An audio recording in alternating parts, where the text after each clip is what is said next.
started with Stephen Henderson's conversation with State Senate Majority Leader Arlan Meekhoff, House Minority Leader Sam Singh, and Senator Jim Ananich. They were on Stephen's radio show, Detroit Today, up on Mackinac Island at the Policy Conference, and started off taking a closer look at legislation aimed to protect women in the wake of Larry Nassar's abuse. Two bills in response to the Nassar scandal are headed to the Governor Rick Snyder's desk.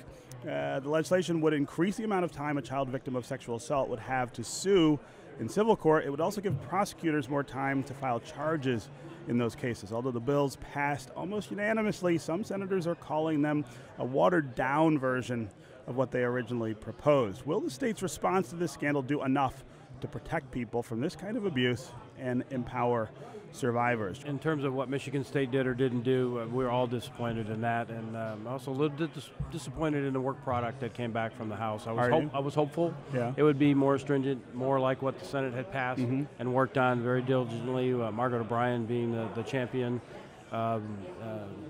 We have a start.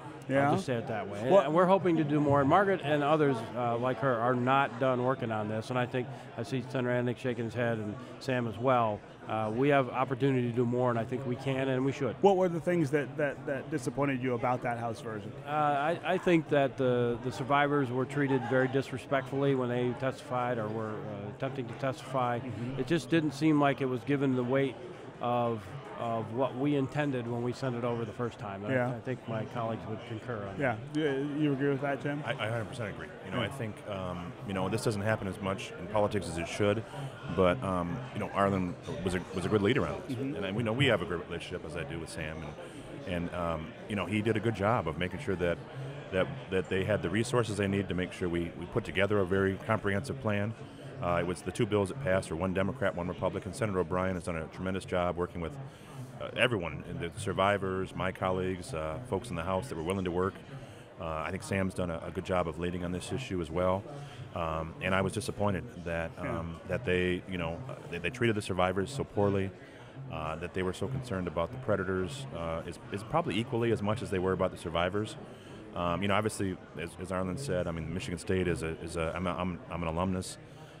It's something that it's going to take years to fix, not just the reputation, but the culture over there. And I think we've taken a step in the right direction, but I think there's more steps that need to be taken, and we'll hopefully keep working on those. Sam, what happened in the House to these bills? Well, it was actually the committee process, and I think you heard, there was obviously a question about how people were treated during that committee process. The bills that came out of the committee process were not the bills that were sent over by the Senate. They took some key provisions. They put some caps on the statute of limitations. Some of the criminal ones were to remove the cap completely. Why have any statute of limitations on that? And so in the end, we had a vote with what was on the House floor. There were some amendments offered up by some of my colleagues to try to put some of those things back in, and unfortunately, those were not accepted by the majority. And so now we have to take what is good of this and the first step piece, but I do think you'll see on both sides, the House and the Senate, reintroduction of stronger versions of those bills to try to keep that conversation going. Now, the good thing that also happened is that we sent, I want to say, close to 28 bills over to the Senate that talks about a whole series of different issues beyond what the Senate had sent over. So I do think there will be a conversation in Senator Jones's Committee on Law and Justice, or whatever the term is over in the Senate, that will basically take a look at some of these additional provisions that came through the House process. But I agree that we could have done better on those original Senate bills. I want to ask about governance of the universities, and that's something that's come up in this scandal, is how they're run, and questions about the board of trustees at Michigan State. Should we be thinking about doing that differently than we do? Well, I mention this often. When universities have a great year and things are going well, they're autonomous and they take all the credit. Okay? When it's going poorly and things are really in trouble, they should take all the credit, right? And deservedly so in this instance, right? We should hold them accountable. But again, they're autonomous. They should reap. Should they be as autonomous as they are? The Constitution says they are. Right. We would have to change. You would have to change the Constitution to do that. And I'm not so sure that people aren't even thinking about that, and maybe they are. But again, it's unfortunate it is for the survivors and the university, it's going to take them a long time to rebuild their reputation, their finances, their leadership. But I do believe that the folks that are on the board should stay on the board, and they should fix this. It's their responsibility. They let it get here, whether willfully or not, doesn't matter. The results are the same. You feel like it's their They should stay there, and they should fix it. Yeah. I want to change the subject here to the Medicaid expansion work requirements that are being debated. Arlan, talk about why Republicans think this is something we ought to do. Yeah, well, I think it's Republicans and Democrats. It's both. Yeah, so I think it cuts both ways. I mean, we have some 800,000 people that are eligible under this, and because of the other exceptions, it's really about 350,000 folks that would be required to put in some sort of effort on 20 hours a week of work. And I think anybody who is working and sees other able-bodied people that aren't working, they would like them to have a job. And we have lots of jobs here in Michigan. I think you see help wanted signs everywhere.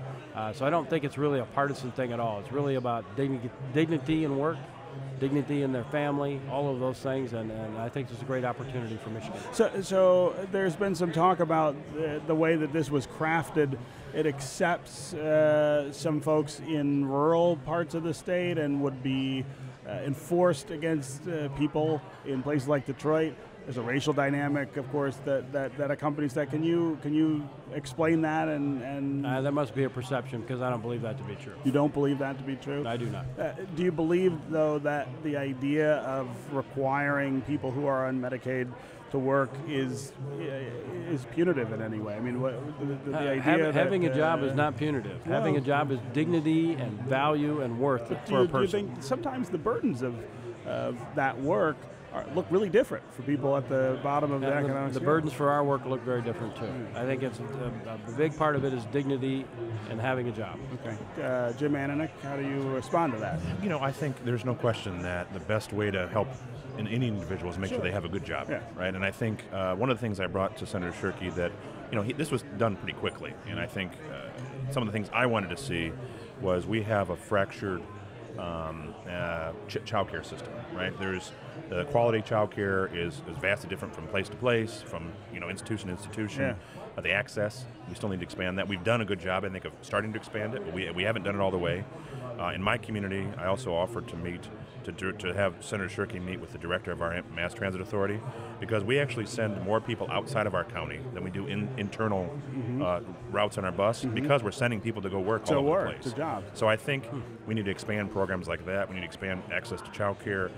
We need to make sure that there was some pretty major flaws in this plan. I just don't philosophically believe you should dangle health care over people's heads to say, if you don't do something, us as government, we're going to take it away from you. I understand that's a difference that we may have. Right. I think empowering people to work is a goal we should all have, and I think increasing access to child care, good quality child care, increasing access to transportation is the way to do that. And I think we can do that and have the same effect, and I think that's a better way to do it.